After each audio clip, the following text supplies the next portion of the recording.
Hola, soy Héctor Quiroga respondiendo las preguntas que me dejaron en el Facebook Live anterior. Por favor, no olviden dejar su pregunta y también compartir y seguirnos en las redes sociales. Gracias.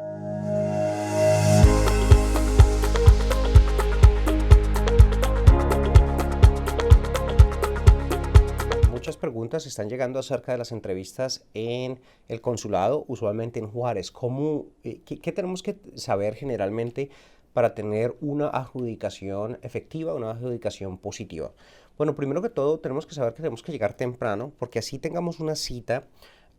Las líneas de espera son grandes, entonces si tienes una cita a la 1, ¿qué es lo que pasa? Las personas se empiezan a formar y ellos te van a tomar al momento que realmente llegues. A veces la hora como tal no va a ser una hora respetada, entonces entre más temprano llegues y estés en línea, más rápido. Tienes que saber que ahí vas a estar por un tiempo largo. Tienes que saber que es imposible que tengas algún poquitico de snack, porque a veces vas a estar ahí 3, 4 horas y solamente a veces pasan una sola vez para comprar algo antes de entrar a la embajada.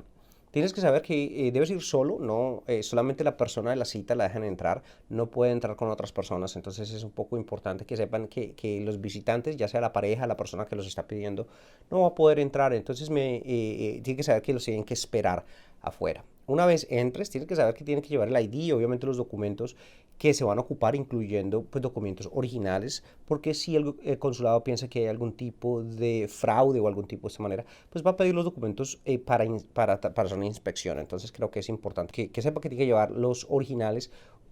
Sin embargo, pues usualmente se someten copias y es lo que el gobierno va a tener.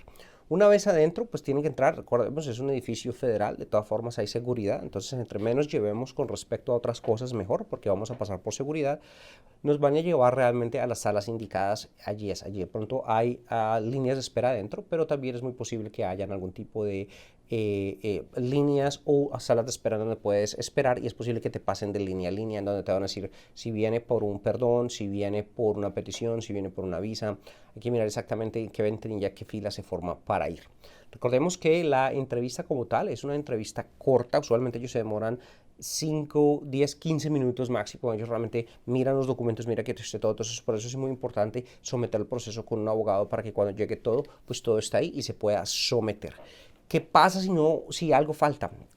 Está bien, si hay algún documento que falta, tienes que saber que hay otras formas de someterlo muy rápido, o a veces por fax o enviarlo para que el consulado lo tenga ahí mismo. Entonces sí es importante, con eso se puede procesar ahí mismo. Entonces el hecho de que esto pase, pues hay que reducirlo, ojalá no pase, pero si llega a pasar, hay soluciones prontas pues para procesar esto. Hoy me hacen una pregunta relacionada a una adopción y me dicen, abogado, yo ya adopté a mi hijo antes de los 16 años de edad de él. ¿Qué otros requerimientos hay? Bueno, buena pregunta. Recordemos, el requerimiento para poder uno hacer una petición de un hijo adoptivo, la adopción tiene que ocurrir antes de los 16 años de edad del hijo. ¿Qué otro requerimiento hay? Usualmente tenemos que estar 2 años en custodia física de él. Entonces, el hecho de que adoptemos tiene que haber 2 años después de custodia física dependiendo del tipo de adopción. Entonces, es importante recalcar que eso depende, pero usualmente quieren ver 24 meses de una custodia física. Entonces, la persona tiene que no solamente ser adoptada antes de los 16, sino que tiene que estar residiendo con la persona al menos 2 años. Recordemos que yendo a la universidad, yendo al college, ese tipo de cosas, yendo a la escuela, califica de todas formas estar bajo la custodia de la persona.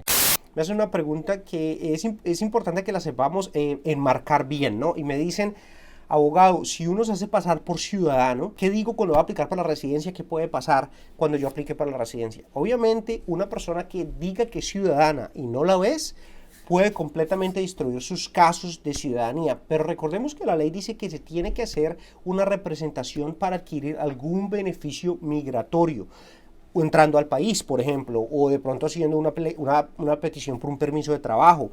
Eso nos puede afectar. Y si hay evidencia al respecto, nos puede completamente destruir los casos de una forma. Es uno de los pecados capitales, llamémoslo, de realmente en cuestiones de migración. Si decimos que somos ciudadanos y no lo somos, nos puede afectar muy largamente. Hay defensas como todo, hay defensas que no fue nuestra representación, que nosotros no fuimos los que llenamos la forma, que si fue antes de cierto tiempo nosotros no dijimos ser ciudadanos, sino ser nacionales de Estados Unidos, que es otro concepto completamente diferente.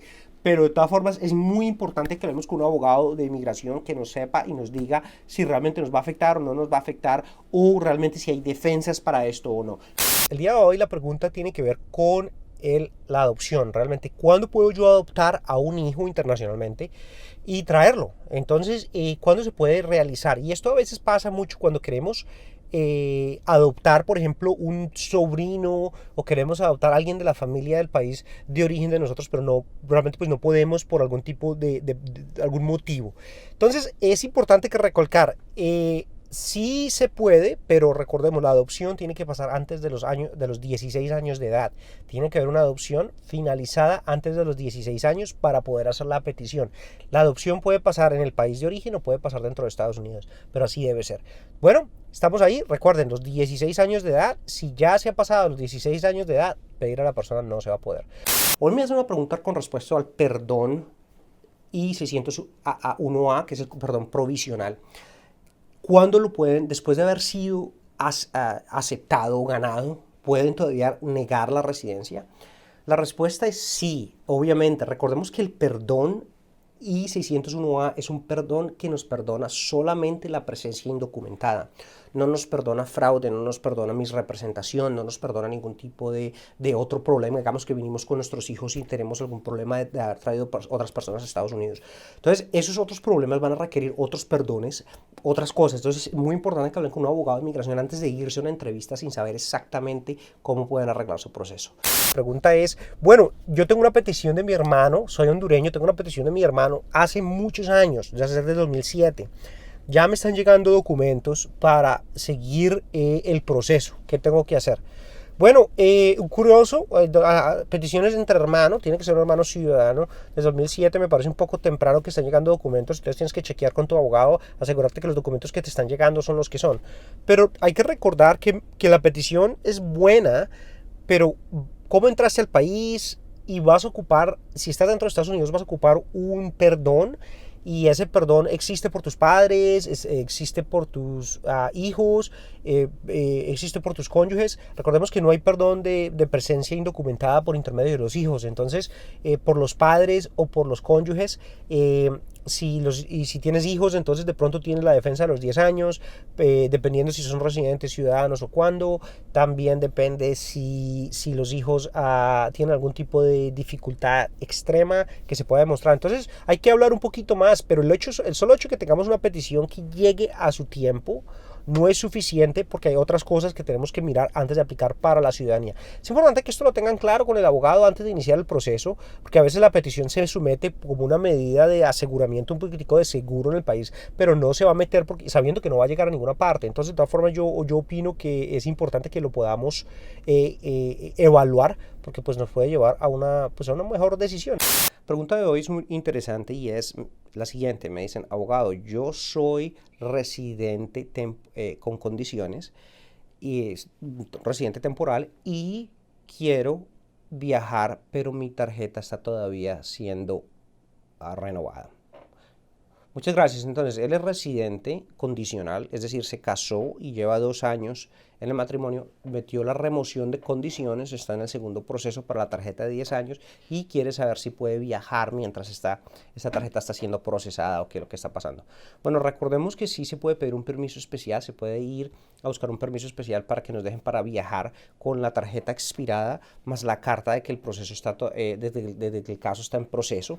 Hay que mirar que la carta sea un poco reciente para que el gobierno no esté ahí. Obviamente yo no aconsejo una salida del país hasta que no haya realmente una circunstancia clara de qué es lo que va a pasar, si van a aprobar la tarjeta o no, porque entrando al país nos puede dar a nosotros problemas. Sin embargo, pienso que sí es una situación que hay que llevarla con cuidado, porque a veces las personas tienen que salir. ¿Qué pasa realmente en el país de origen? Tengo que salir, ya llevo 2 años casado, tengo mi residencia, pues porque me tengo que quedar.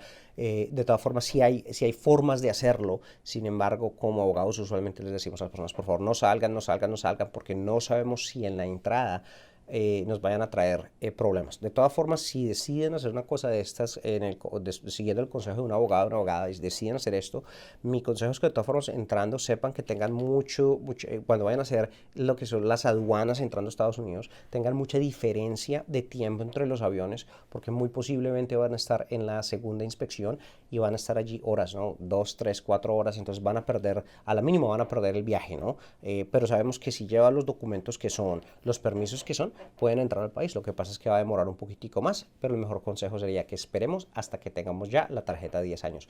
Hoy la pregunta tiene que ver con respecto a las enfermedades que realmente pueden descalificar algún tipo de petición de una residencia. ¿Qué enfermedades pueden hacerlo?